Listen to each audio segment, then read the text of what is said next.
고작 저 작은 나라 배우랑 날 비교해요? 장난하는 거죠? 상하이 초호화 호텔 스위트룸에서 그 오만한 여배우의 한마디에 관계자들은 모두 고개를 저었습니다. 회의실의 공기는 날카로웠어요. 맞은편에 앉아있던 할리우드의 영화 제작자들은 그녀를 보고 경멸하듯 웃었습니다. 그리곤 테이블 위 계약서를 그녀에게 내밀며 대답을 일축했어요. 계약서 상의 숫자가 그녀의 질문에 대한 확실한 대답이었습니다. 그녀가 그토록 무시하던 작은 나라 한국 여배우의 출연료는 300만 달러, 그녀보다 2배나 많았습니다. 그 순간 여배우의 얼굴은 싸늘하게 바뀌었습니다. 그동안의 자만심에 혼이라도 나듯 그녀는 곧 진정한 지옥문으로 들어서게 되는데요. 이 통쾌한 이야기를 계속 듣고 싶으시면 구독과 좋아요 부탁드립니다. 이제 이야기 시작하겠습니다. 안녕하세요. 저는 왕리화입니다. 28살 베이징대 출신의 중국 최고 여배우였죠. 9살 아역부터 19년을 달려왔습니다. SNS 팔로워는 7천만 명을 넘었고 제가 입는 옷은 다음날 완판됐어요. 화장품, 자동차, 전자제품의 광고는 다 제 얼굴을 걸고 세상에 나왔고요. 중국 땅 어느 곳이든 저를 환대하는 사람들은 셀 수 없이 많았습니다. 거리를 걸으면 경호원 없이는 움직일 수 없었어요. 14억 중국인이 제 이름을 알았죠. 저는 중국의 얼굴이었어요. 그런 제가 지금 LA 한복판 회의실에서 말도 안 되는 계약서를 바라보며 서 있었어요. 믿을 수 없었죠. 손이 떨렸어요. 정호연 300만 달러. 왕리화 150만 달러. 정확히 절반이었습니다. 프로듀서 미첼은 무표정하게 말했어요. 시장 반응이 다르다고요. 옆자리에 앉은 정호연, 넷플릭스 드라마 하나로 세계적 스타가 된 한국 배우였죠. 미첼은 정호연이 중국에서 홍보 투어를 했을 때 팬 2만 명이 공항에 몰렸다는 얘기까지 덧붙였습니다. 이게 무슨 일이지? 저는 14억 중국을 대표하는 국민 배우예요. 수십 개의 트로피를 받았고 중국 영화계 최고 개런티를 받았습니다. 그런데 지금 인구 5천만의 작은 나라 배우보다 반값으로 평가받고 있었어요. 한국이 뭔데요? 역사는 짧고 경제 규모도 중국의 몇 분의 1인데요. 겨우 반세기 전까지만 해도 가난한 나라 아니었나요? 이해가 되지 않아 얼굴은 달아오르고 심장이 빠르게 쿵쾅댔어요. 절대 이게 사실일 리 없다고 마음속에서 울부짖었습니다. 그러나 이건 현실이었어요. 제겐 선택의 여지가 없었습니다. 거절하면 제 할리우드 진출은 영영 끝이었고 이 굴욕만 모면하면 최소한 세계 무대에 설 수는 있었으니까요. 서명란에 울며 겨자 먹기로 사인을 했습니다. 제 이름이 처참하고 초라해 보였어요. 한국이 대체 뭔데요? 인구 5천만짜리 작은 나라 배우가 14억을 대표하는 저보다 2배를 받는다고요? 말이 안 됐습니다. 회의가 끝났습니다. 미첼이 악수를 청했지만 저는 그의 눈을 끝내 마주치지 못했어요. 축하한다는 말이 귓가를 스쳤지만 축하라고요? 이게 축하받을 일입니까? 다리에 힘이 풀리고 소리를 지르고 싶은 마음이 굴뚝 같았어요. 정호연? 정호연이라는 이름이 제 마음에 스크래치를 냈어요. 자존심이 상해 눈물이 날 정도로요. 이 상황이 화가 나고 원망스러울 지경이었습니다. 복도로 나가 숙소로 향했어요. 어떻게 숙소까지 갔는지 기억도 나지 않습니다. 호텔 스위트룸으로 돌아와 소파에 털썩 주저앉으며 매니저 류첸에게 계약 내용을 말했어요. 그의 얼굴에서 미소가 싹 사라졌고 저는 그제서야 분노를 쏟아냈습니다. 한국은 중국의 몇 분의 1밖에 안 되는 나라인데 왜 제가 이런 굴욕을 받아야 하냐고요. 뭔가 잘못된 게 틀림없었습니다. 뭔가 이상했어요. 저는 이런 대우에 익숙지 않거든요. 제 모습을 보던 류첸은 환한 얼굴을 거두고 그래도 할리우드 진출 아니냐고 이번만 참으면 된다고 위로했습니다. 참으라고요? 뭘 참아야 하는 거죠? 목소리가 날카롭게 갈라졌어요. 저는 중국 최고 배우예요. 14억을 대표하는 사람이 인구 5천만짜리 작은 나라 배우보다 싸게 팔렸다고요. 자존심 때문에 인정할 수가 없었어요. 얼굴이 분노로 타오르는 것 같았죠. 류첸은 더 이상 아무 말도 하지 못했습니다. 분노에 휩싸인 채로 화장실로 들어가 거울 앞에 섰어요. 완벽한 메이크업, 명품 드레스, 다이아몬드 귀걸이. 겉으로는 여전히 화려했습니다. 거울 속 제 눈빛은 아무것도 인정하지 않고 있었어요. 재빨리 핸드폰을 꺼내 정호연을 검색했습니다. 한국 배우 32살, 넷플릭스 드라마로 세계적 스타가 됐다고 나왔죠. 사진 속 정호연은 수줍게 미소 짓고 있었고 인터뷰 영상에선 유창한 영어로 기자들과 대화하고 있었습니다. 핸드폰을 침대에 집어던졌어요. 영어 좀 한다고 넷플릭스 좀 나온다고 저보다 2배를 받는다고요? 정호연이 세계 무대에서 통하는 배우라고요? 저는 중국에서 아역 시절부터 커리어를 쌓아온 국민 배우예요. 14억 인구가 그걸 증명하고 있죠. 대국의 인재가 한국이라는 소국 따위의 인재보다 못할 리 없었어요. 헛웃음이 나오며 온몸에 피가 차갑게 식는 기분이었습니다. 그날 밤 잠을 이룰 수 없었어요. 말똥한 눈으로 천장을 보며 되뇌었습니다. 나는 중국의 톱이야. 촬영장에서 실력으로 눌러주면 돼. 그들이 나를 얼마나 낮게 봤는지 후회하게 만들어주겠어. 머릿속에서는 중국의 대배우 왕리화가 할리우드를 누비는 당당한 모습이 그려졌어요. 좋아요. 150만 달러라고요? 그 숫자가 얼마나 틀렸는지 보여주죠. 창밖 LA 석양이 붉게 타오르고 있었습니다. 제 눈에는 결의의 불꽃이 피어났죠. 하지만 그 다짐은 곧 산산조각 날 운명이었어요. 2주 후 보스턴행 비행기에 올랐습니다. 비즈니스석 좌석에 앉았지만 기분이 묘했어요. 중국에선 늘 퍼스트 클래스를 탔는데 이제 비즈니스석이라는 게 자존심을 긁었습니다. 비행기가 이륙하는 순간 창밖을 바라봤어요. 상하이가 점점 작아지고 있었습니다. 대본을 펼쳐들고 대사를 외우며 마음을 다잡았어요. 잘 봐, 세계. 내가 누군지 보여줄게. 하지만 저는 그때 몰랐습니다. 저를 기다리고 있는 건 영광이 아니라 상상도 못한 굴욕의 연속이라는 걸요. 그리고 그 첫 번째 굴욕은 보스턴 공항에서 너무나도 처참하게 시작될 예정이었습니다. 보스턴 로건 국제공항 입국장이었어요. 14시간 비행에 지쳐 비틀거리며 걸어 들어갔습니다. 그때 한국 배우들이 보였어요. 정호연과 매니저 윤정우가 농담을 주고받으며 자동 게이트로 유유히 통과하고 있었습니다. 여권 스캔, 화면 확인, 그리고 미소. 10초도 채 걸리지 않았어요. 보스턴에서 봐요. 정호연이 환하게 웃으며 손을 흔들었습니다. 공항 직원이 환영 인사를 건넸고 기다리던 팬들이 환호하며 사진을 찍었어요. 마치 영웅을 맞이하는 것처럼요. 저는 그 광경을 멍하니 바라봤습니다. 한국 배우들이 뭐길래 저렇게 환영받는 거죠? 14억 중국을 대표하는 제가 아직 입국도 못하고 서 있는데 말이에요. 그때 심사관이 저를 불렀습니다. 목소리가 차갑고 기계적이었어요. 중국 여권 소지자는 이쪽으로 오라고 했습니다. 별도 심사실로 안내됐어요. 회색벽 형광등 불빛, 딱딱한 플라스틱 의자. 작은 책상만 하나 덩그러니 놓여 있었고 에어컨 바람이 목덜미를 파고들었습니다. 손가방을 무릎 위에 올려놓았는데 손끝이 얼음장처럼 차가워졌어요. 한두 시간이면 끝날 줄 알았습니다. 하지만 질문은 끝이 없었어요. 방문 목적과 만날 사람, 숙소 주소와 체류 기간, 귀국 날짜, 그리고 직업과 학력, 가족관계. 같은 질문을 다른 방식으로 계속 반복했고 저는 참을성 있게 대답했습니다. 영화 촬영이고 계약서도 있으며 2주 후 돌아간다고 말했어요. 그런데 질문은 멈추지 않았습니다. 어느덧 3시간이 지났고 새로운 심사관이 들어왔어요. 나이든 남자였고 눈빛이 더 날카로웠습니다. 베이징대 출신이 맞는지 예전에 정부 관련 일을 한 적 있는지 물었어요. 저는 고개를 저었습니다. 저는 그냥 배우라고 정치는 모른다고 말했어요. 하지만 그는 믿지 않는다는 표정으로 서류를 넘겼습니다. 마치 제가 거짓말쟁이라도 되는 것처럼요.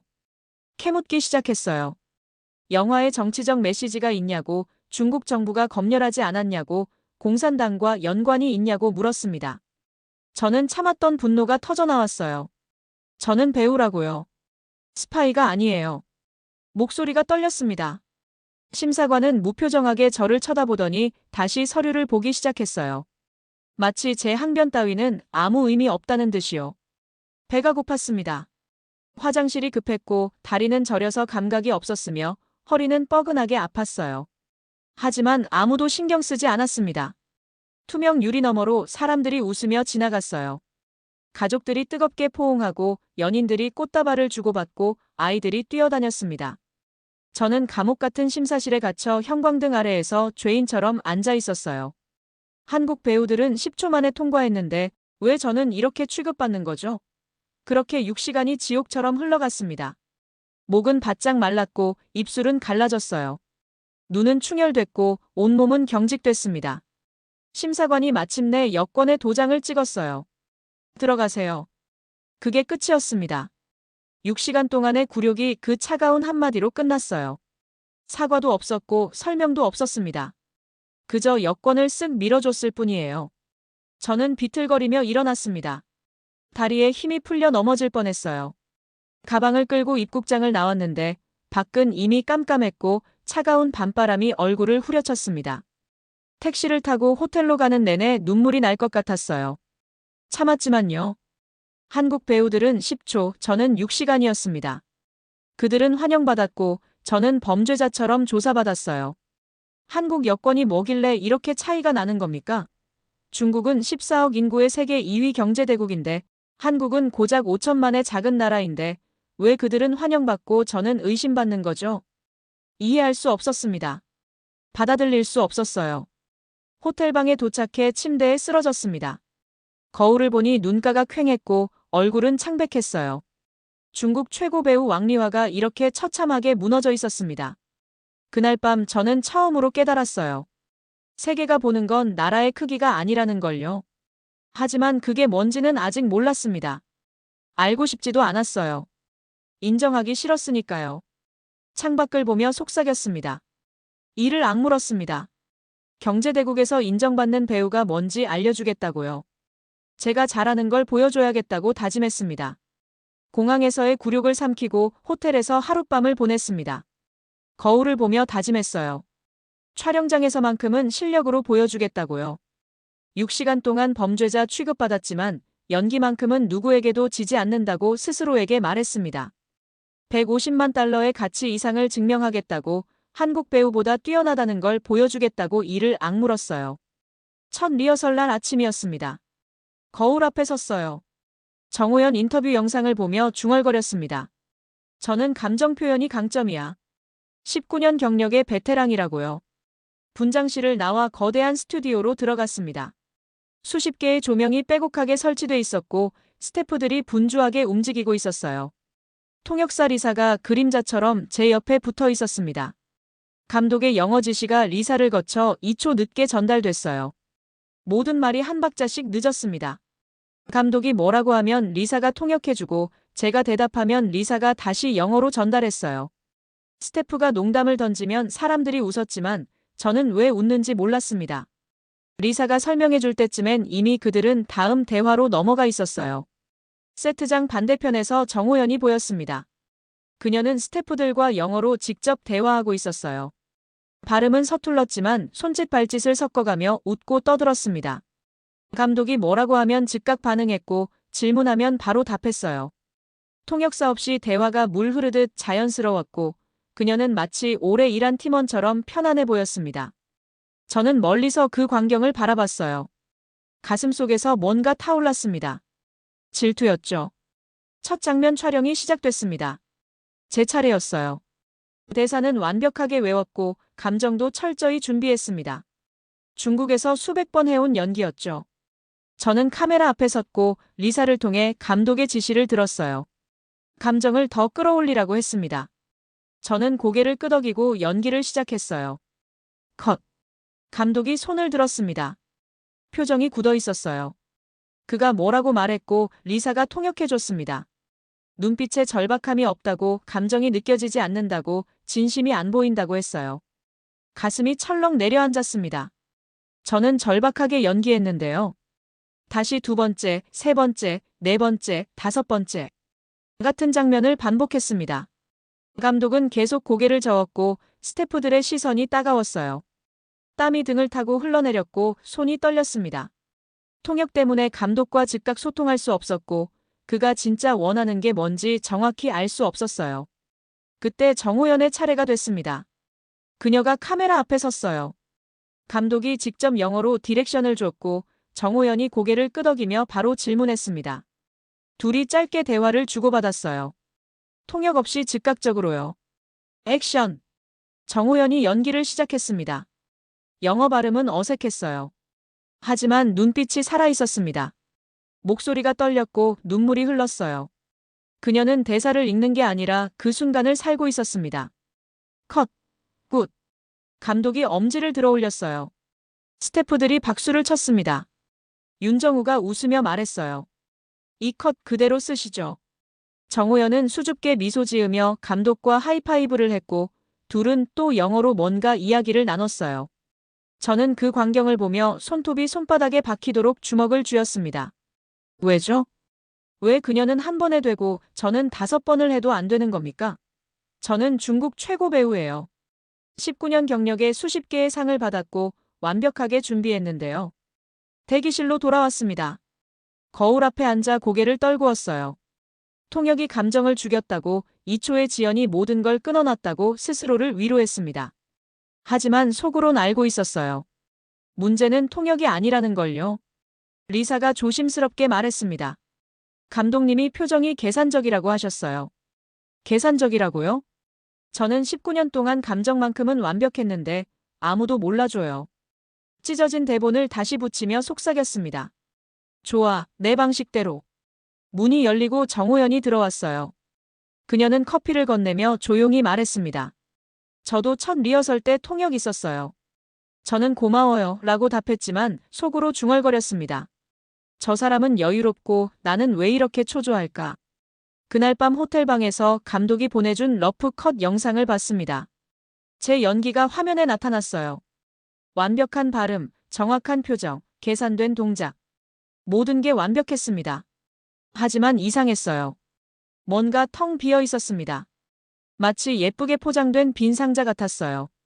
정호연의 장면으로 넘어갔습니다. 발음은 어색했고 동작도 서툴렀어요. 하지만 눈빛은 살아있었습니다. 감정이 화면을 타고 흘러나왔고 저도 모르게 그 감정에 빨려 들어갔어요. 저는 핸드폰을 침대에 내동댕이 쳤습니다. 나는 연기를 했고 그녀는 살아있었어요. 다음 날 세트장은 물바다였습니다. 오늘은 폭우 장면 촬영이었어요. 인공 폭우 장치가 세트장 위에 거대하게 설치돼 있었고 스태프들이 분주하게 움직이고 있었습니다. 저는 젖어도 되는 옷으로 갈아입고 대기실에서 대본을 보고 있었어요. 리사가 들어와 30분 후 촬영이라고 알려줬죠. 저는 대본을 덮으며 다짐했습니다. 오늘은 실수하지 않겠다고, 완벽하게 해내겠다고요. 어제의 굴욕을 만회할 거라고 스스로에게 되뇌었어요. 세트장에 나갔을 때 비가 쏟아지고 있었습니다. 인공폭우였지만 진짜처럼 거셌죠. 물줄기가 얼굴을 때렸고 옷은 금방 흠뻑 젖었습니다. 조명이 빗물을 반짝이게 만들었고 바닥은 미끄러웠어요. 저는 젖은 머리카락을 쓸어넘기며 카메라 앞에 섰습니다. 심장이 두근거렸지만 긴장을 눌렀죠. 촬영 시작. 감독의 목소리가 들렸어요. 저는 대본대로 달리기 시작했습니다. 빗물이 시야를 가렸지만 중국에서도 이런 장면을 여러 번 찍었으니 익숙했죠. 발을 내딛는데 바닥이 미끄러웠지만 중심을 잡았습니다. 그때였어요. 머리 위에서 이상한 소리가 들렸습니다. 파직파직 불꽃 튀는 소리였죠. 고개를 들었어요. 대형 조명 하나가 빗물 때문에 불안정하게 흔들리고 있었고 전선에서 불꽃이 파직파직 튀고 있었습니다. 심장이 멎는 것 같았어요. 저 조명이 떨어지면 바로 제 머리 위로요. 저는 반사적으로 목구멍이 찢어지도록 소리쳤습니다. 위험해요. 조명이 떨어져요. 중국어였죠. 급하다 보니 다른 말이 나오지 않았습니다. 손을 흔들고 뛰어가며 더 크게 소리쳤어요. 여기 위험하다고요. 누가 좀 멈춰요. 하지만 스태프들은 여전히 분주하게 움직이고 있었습니다. 제 목소리는 빗소리에 묻혔어요. 아무도 알아듣지 못했습니다. 세상이 저를 외면하는 것 같았죠. 저는 필사적으로 소리쳤지만 입에서 나오는 건 중국어뿐이었어요. 머릿속이 하얘졌고 입술이 떨렸습니다. 왜 영어가 안 나오죠? 왜 이럴 때 통역사는 안 보이는 거예요? 그 순간 정호연이 뛰어왔습니다. 멈춰요. 위험해요. 그녀의 목소리가 세트장을 가르며 울렸죠. 스태프들이 일제히 멈췄습니다. 정호연이 조명을 가리키며 다시 외쳤어요. 조명이요. 위험합니다. 조명팀이 급히 달려왔고 전원을 차단했습니다. 불꽃이 멎었어요. 조명이 천천히 내려왔고 바닥에 안전하게 고정됐죠. 촬영이 중단됐습니다. 저는 그 자리에 얼어붙어 서 있었어요. 온몸이 떨렸고 다리에 힘이 풀렸습니다. 빗물이 얼굴을 타고 흘러내렸지만 눈물인지 빗물인지 구분할 수 없었어요. 감독이 다가왔습니다. 표정이 차갑고 단단했죠. 리사가 통역하기 시작했습니다. 왕리화, 당신 조명 위험한 거 봤냐고, 왜 중국어로 소리쳤냐고 물었어요. 저는 입술이 바들바들 떨렸습니다. 네, 봤어요. 그래서 소리쳤는데. 그런데 아무도 못 알아들었죠? 저는 입을 다물었습니다. 얼굴이 화끈거렸어요. 수치심이 온몸을 휘감았죠. 감독이 한숨을 쉬며 말했습니다. 당신이 중국어로 소리쳐봤자 아무도 못 알아듣습니다. 이건 언어 문제가 아니라 안전 문제예요. 그의 목소리가 더 차갑게 식었어요. 당신이 다쳤다면 영화가 끝났을 수도 있었어요. 왜 위험을 제때 알리지 않았죠? 가슴이 칼로 찢어지는 것 같았습니다. 저는 알렸어요. 목이 터져라 소리쳤죠. 하지만 제 언어로는 아무도 구할 수 없었습니다. 프로듀서 미첼도 다가왔어요. 그는 감독과 짧게 이야기를 나누더니 저를 보며 차갑게 말했죠. 당신은 팀워크가 뭔지 모르는 것 같다고, 이곳은 혼자 하는 무대가 아니라고 했습니다. 스태프들이 숨을 죽이고 지켜보고 있었어요. 저는 아무 말도 할 수 없었습니다. 리사가 통역하는 동안 저는 입술을 깨물었어요. 눈물이 목구멍까지 차올랐지만 삼켰습니다. 여기서 울면 안 됐죠. 그 순간 느꼈습니다. 주변 시선이 달라졌어요. 조명 감독이 저를 보며 동료와 뭔가 속삭였죠. 카메라 감독은 고개를 저으며 돌아섰습니다. 분장팀 스태프는 눈도 마주치지 않았어요. 차가운 벽이 저를 둘러싸는 것 같았습니다. 저는 위험 요소가 됐어요. 영화를 망칠 수 있는 리스크가 됐습니다. 중국에서라면 상상도 못할 일이었죠. 저는 왕리화였으니까요. 하지만 여기선 달랐습니다. 여기선 저는 그냥 말이 안 통하는 사람일 뿐이었어요. 조명팀이 장비를 다시 점검하기 시작했습니다. 감독이 스태프들에게 지시했죠. 안전 프로토콜을 재확인하라고, 모든 통신은 영어로만 하라고 했습니다. 그 말이 제 가슴에 꽂혔어요. 영어로만. 저를 배제하는 거였죠. 분장실로 돌아왔습니다.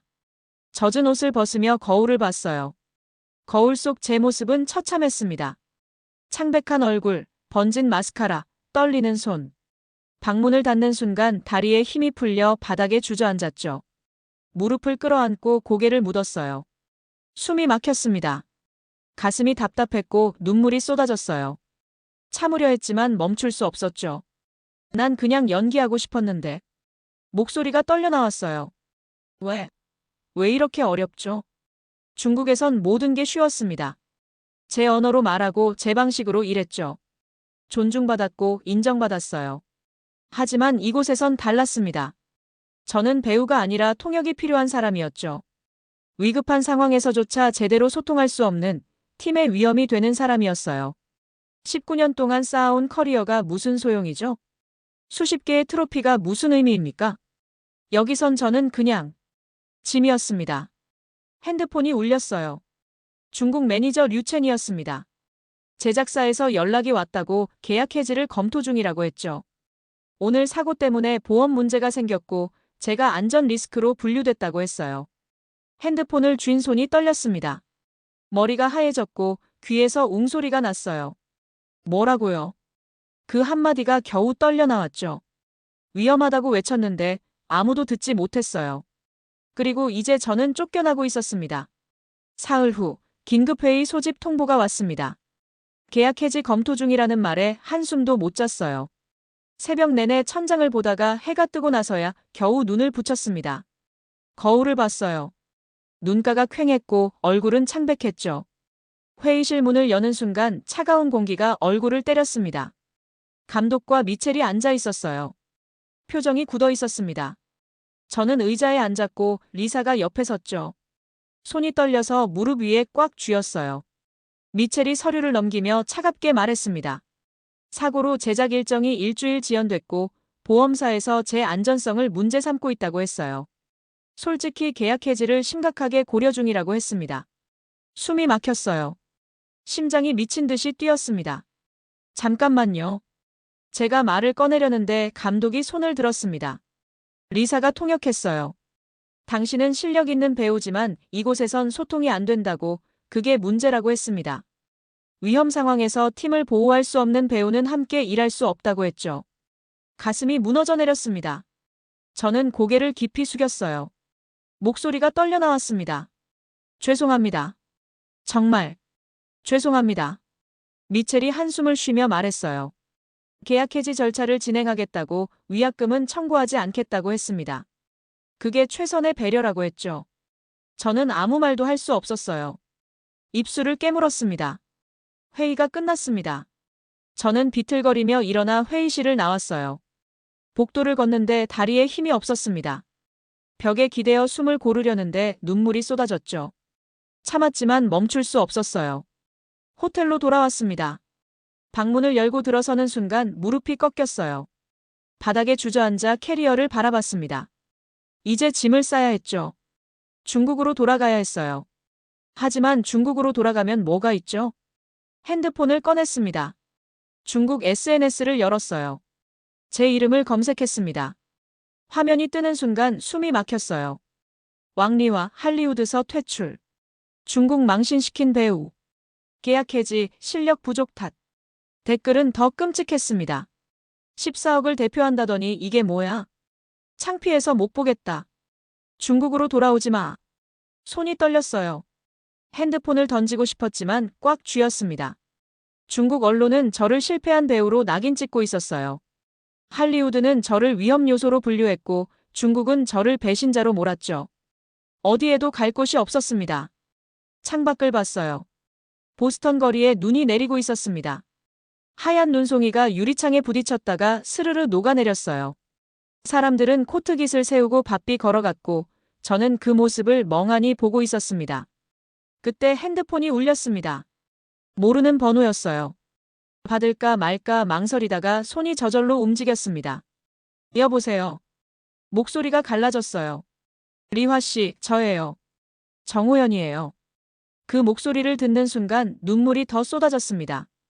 괜찮아요? 지금 어디예요? 저는 대답할 수 없었어요. 목이 메었습니다.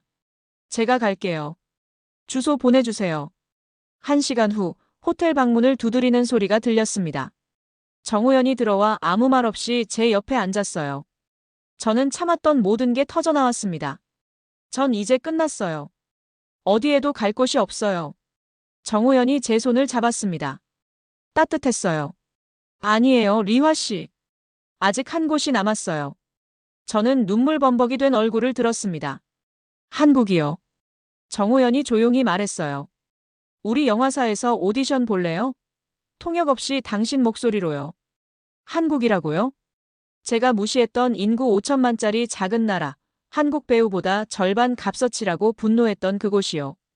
자존심이 칼로 베이는 것처럼 아팠습니다. 중국 최고 배우가 인구 5천만의 작은 나라로 간다고요? 그리고요. 정호연이 덧붙였습니다. 한국에 오면 제가 아는 언니가 있어요. 중국 출신 선배 배우인데 그분도 조연부터 다시 시작했거든요. 분명 리화 씨에게 도움이 될 거예요. 저는 입술을 깨물었어요. 정호연이 떠나고 저는 혼자 남았습니다. 모든 계약이 끊겼어요. 할리우드 제작사들은 연락을 끊었고 중국 영화계는 저를 외면했습니다. 에이전트도 광고주도 친구라고 생각했던 사람들도 모두 등을 돌렸어요. 저는 창밖 눈을 바라봤습니다. 보스턴 거리에 눈이 계속 내리고 있었어요. 하얀 눈송이가 유리창에 부딪혔다가 스르르 녹아내렸습니다. 사람들은 코트깃을 세우고 바삐 걸어갔고 저는 그 모습을 멍하니 보고 있었어요. 한국으로 가라고요? 제가 그토록 무시했던 나라, 한국 배우보다 절반의 값어치라고 분노했던 그곳으로요. 자존심이 칼로 베이는 것처럼 아팠습니다. 하지만 손에 쥔 건 정호연이 남긴 연락처뿐이었어요. 밤이 깊어졌습니다. 눈은 계속 내렸어요. 저는 침대에 앉아 무릎을 끌어안고 몸을 웅크렸습니다. 어둠 속에서 목소리가 저절로 흘러나왔어요. 한국. 그 나라로 간다고. 내가. 눈물이 뺨을 타고 흘러내렸습니다. 삼켰어요. 하지만 어디로 가죠? 중국도 안 돼요. 할리우드도 안 돼요. 나는 어디로 가야 합니까? 가슴이 찢어지는 것 같았습니다. 14억을 대표하던 톱스타가 이제 갈 곳조차 없는 사람이 됐어요. 하지만 한 가지는 확실했습니다. 그래, 마지막으로 나 자신을 증명해보자. 한국에서 핸드폰을 들었어요. 손이 떨렸습니다. 정호연의 번호를 눌렀어요. 신호음이 울렸고 그녀의 목소리가 들렸습니다. 여보세요, 리화 씨. 호연 씨. 그 제안 아직 유효한가요? 물론이에요. 언제든 환영이에요. 저는 눈을 감았습니다. 숨을 깊이 들이쉬고 말했어요. 저 갈게요. 한국에 가겠어요. 전화를 끊고 창밖을 다시 봤습니다. 눈이 그쳤어요. 구름 사이로 달빛이 비쳤습니다. 세상은 나를 버렸지만 한국만은 내 꿈을 버리지 않았습니다. 그 한 문장이 가슴속에 새겨졌어요. 다음 날 짐을 쌌습니다. 캐리어 하나면 충분했어요. 중국에선 트렁크 5개를 끌고 다녔는데 이제 이게 제 전부였습니다. 거울을 봤어요. 여윈 얼굴, 지친 눈빛. 하지만 예전처럼 오만하지 않았죠. 공항으로 향했습니다. 보스턴 공항 출국 심사대를 지났어요. 심사관이 여권을 확인하고 물었습니다. 한국에 가는 이유가 뭐냐고요? 저는 대답했습니다. 다시 시작하러 가요. 비행기에 올랐습니다. 좌석에 앉아 창밖을 봤어요. 보스턴이 점점 멀어졌습니다. 할리우드가 멀어졌고 할리우드의 꿈이 멀어졌어요. 하지만 후회는 없었습니다. 저는 눈을 감았어요. 14시간 후면 한국입니다. 이제 세계가 아니라 그 나라에서 다시 시작하는 거죠. 그런데 그때 기내 방송이 흘러나왔습니다. 승객 여러분께 안내 말씀드립니다. 중국 정부의 요청으로 왕리와 승객께서는 착륙 후 중국 대사관 직원과 면담하셔야 합니다. 심장이 얼어붙었어요. 옆자리 승객들이 저를 쳐다봤습니다. 수군거리는 소리가 들렸어요. 손이 떨렸습니다. 중국 정부가 저를 찾고 있다고요? 14시간 동안 잠을 이룰 수 없었습니다. 인천공항에 도착했습니다. 비행기에서 내려 입국장으로 걸어갔어요. 다리가 후들거렸고 머리가 어지러웠습니다. 하지만 긴장감이 피로를 이겼어요. 입국 심사대가 보였습니다. 한국 여권 소지자들은 자동 게이트로 빠르게 통과하고 있었어요. 10초, 아니 그보다 짧았습니다. 스캔하고 확인하고 미소 지으며 나갔어요. 보스턴 공항에서 봤던 그 장면이었죠. 저는 외국인 심사대 줄에 섰습니다. 중국 여권을 꺼내 들었어요. 손이 떨렸습니다. 또 6시간 조사받는 건 아닐까? 또 의심받는 건 아닐까? 보스턴에서의 악몽이 떠올랐어요. 제 차례가 왔습니다. 심사관에게 여권을 건넸어요. 젊은 여성 심사관이었습니다. 그녀는 여권을 확인하고 컴퓨터를 몇 번 두드렸어요. 저는 숨을 참았습니다. 그녀가 고개를 들었습니다. 그리고 미소 지었어요. 한국에 오신 걸 환영합니다. 저는 멍하니 그녀를 바라봤습니다. 감사합니다. 중국어로 대답했어요. 그녀는 여권에 도장을 찍고 돌려줬습니다. 끝이었어요. 질문도 없었고 의심도 없었습니다. 7분이었습니다. 저는 여권을 받아들고 입국장을 나왔습니다. 걸으면서 조용히 중얼거렸어요. 환영합니다. 이 한마디가 이렇게 따뜻할 줄 몰랐어요. 가슴이 뜨거워졌습니다. 보스턴에선 6시간 동안 범죄자 취급받았는데 여기선 그저 환영받았죠. 입국장 밖에 한지훈이 서 있었습니다. 그녀는 손을 흔들며 환하게 웃었어요. 저는 캐리어를 끌고 다가갔습니다. 한지훈이 제 어깨를 가볍게 두드렸어요. 잘 왔어요, 리화 씨. 그 한마디에 눈물이 날 것 같았지만 참았습니다. 우린 공항을 나와 주차장으로 향했어요. 차에 타고 서울로 가는 동안 저는 창밖을 봤습니다. 고층 빌딩들이 빽빽이 들어서 있었고 간판들이 한글로 빛나고 있었어요. 낯선 풍경이었지만 이상하게 편안했습니다. 한강이 보였어요. 다리 위로 차들이 줄지어 달리고 있었고 강물은 도시의 불빛을 반사하며 반짝이고 있었습니다. 저는 그 풍경을 바라보며 생각했어요. 여기서 다시 시작하는 거죠. 세계가 아니라 이 나라에서요. 차는 계속 달렸습니다. 서울의 밤은 밝았고 저는 처음으로 안도의 한숨을 쉬었어요. 그런데 다음 날 아침 핸드폰이 울렸습니다. 중국 대사관이었어요. 심장이 철렁 내려앉았습니다. 전화를 받았어요. 왕리화 씨, 여권 회수 통보입니다. 즉시 귀국하시기 바랍니다. 손에 쥔 핸드폰이 후들거렸습니다. 여권. 회수요? 보스턴 기자회견에서의 발언이 문제가 됐습니다. 중국 정부는 당신의 여권을 무효화했습니다. 전화가 끊겼어요. 저는 핸드폰을 든 채 멍하니 서 있었습니다. 여권이 회수됐다고요? 중국으로 돌아가라고요? 하지만 중국으로 돌아가면 끝이에요. 다시는 배우로 설 수 없습니다. 이메일 알림이 울렸습니다. 중국 소속사였어요. 계약 해지 통보였습니다. 광고 계약도 전부 취소됐다고 했어요. 한 통, 두 통, 세 통. 이메일이 쏟아졌습니다. 모든 계약이 끊기고 있었어요. 호텔 프런트에서 전화가 왔습니다. 카드 결제가 거부됐다고 방을 비워달라고 했어요.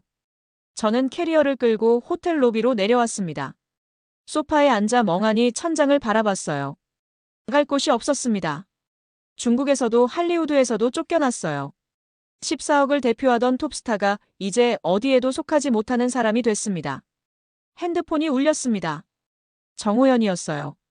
리화 씨, 괜찮아요? 한국 온 거 뉴스로 봤어요. 호연 씨. 목소리가 떨렸습니다. 한국으로 오세요. 다시 시작해요. 윤정우의 목소리도 들렸어요. 정 씨가 기다리고 있어요.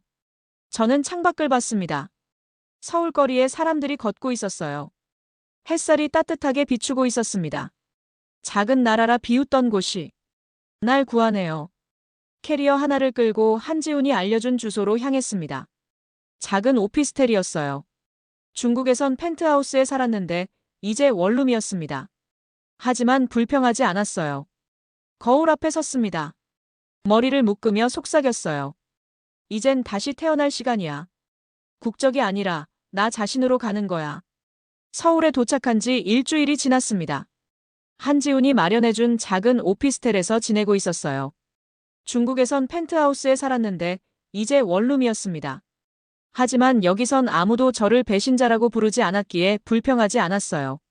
매일 아침 한국어 수업을 받았습니다. 선생님은 60대 할머니였고 친절했어요. 제가 발음을 틀려도 웃으며 다시 알려주셨습니다. 저는 노트에 한글을 적으며 따라 읽었어요. 안녕하세요. 저는 왕리화입니다. 혀가 꼬였습니다. 중국어와 달라서 어려웠지만 포기하지 않고 계속 반복했어요.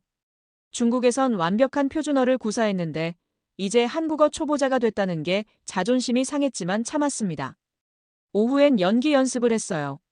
한지훈이 보내준 드라마 대본을 읽었습니다. 조연 역할이었고 주인공의 친구로 단 5분 출연하는 배역이었어요. 중국에선 항상 주연이었는데 이제 조연부터 시작해야 했습니다. 대본을 펼치니 한글이 빽빽하게 적혀 있었어요. 저는 사전을 찾아가며 한 줄 한 줄 읽었습니다. 중국에선 대본 한 권을 하루 만에 외웠는데 이제 한 페이지 읽는데 1시간이 걸렸어요. 그 시간이 초라하게 느껴졌지만 멈추지 않았습니다. 거울 앞에 서서 대사를 연습했어요.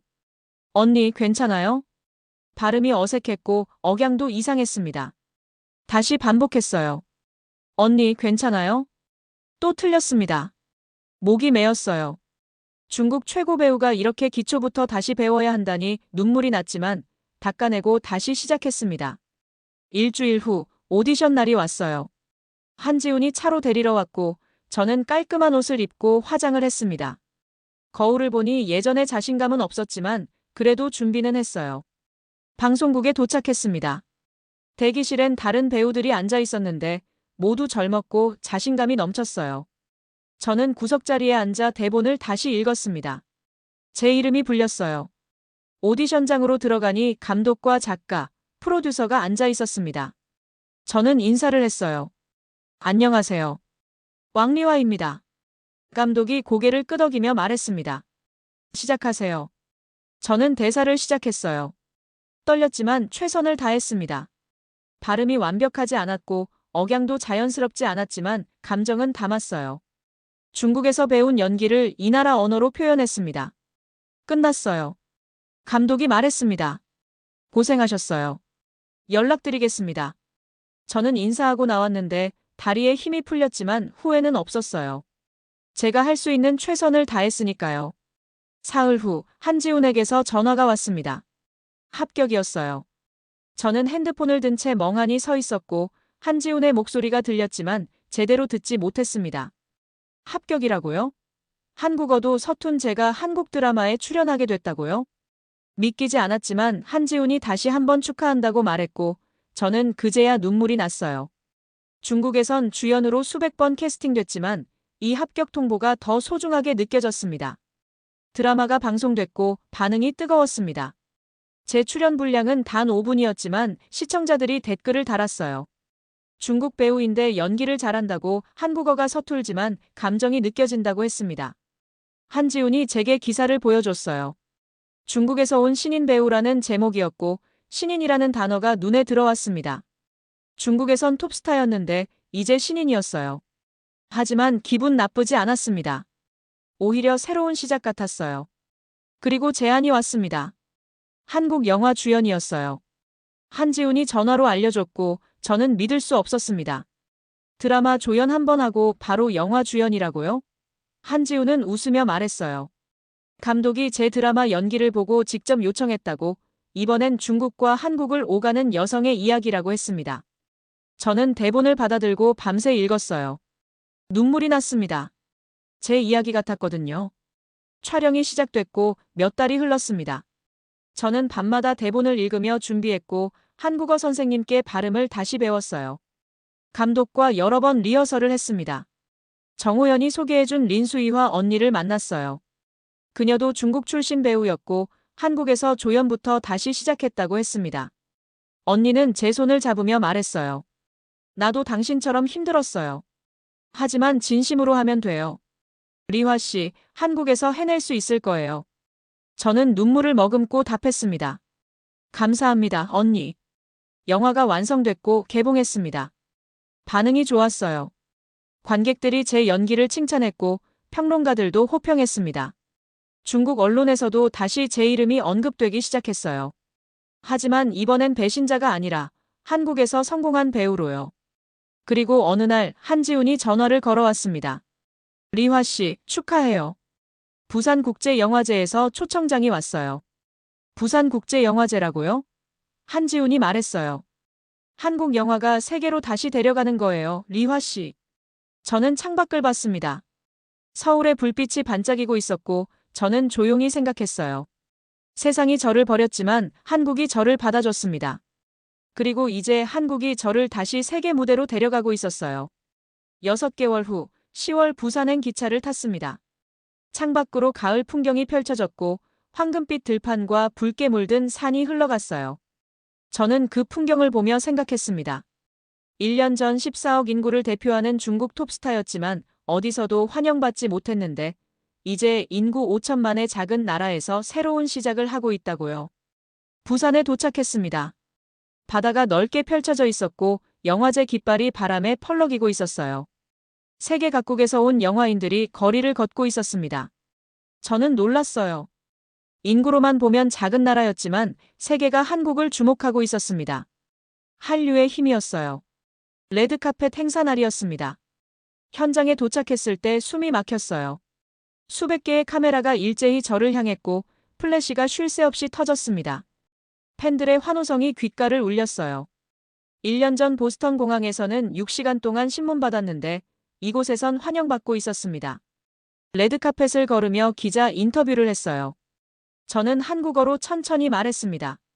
중국에서 태어났지만 한국에서 다시 태어났다고 모든 문이 닫혔을 때 한국만 저를 막지 않았다고 했어요. 상영관이 가득 찼습니다. 1000명이 넘는 관객이 앉아 있었고 불이 꺼지며 영화가 시작됐어요. 스크린에 제 모습이 나타났고 한국어 대사가 흘러나왔습니다. 객석은 숨죽인 듯 조용했어요.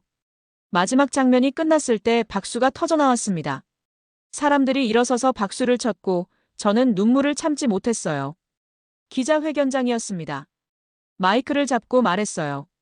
저는 오랫동안 착각했다고 큰 나라가 강한 나라고 믿었다고 했습니다. 14억 인구가 5천만보다 위대하다고 생각했지만 틀렸다고요.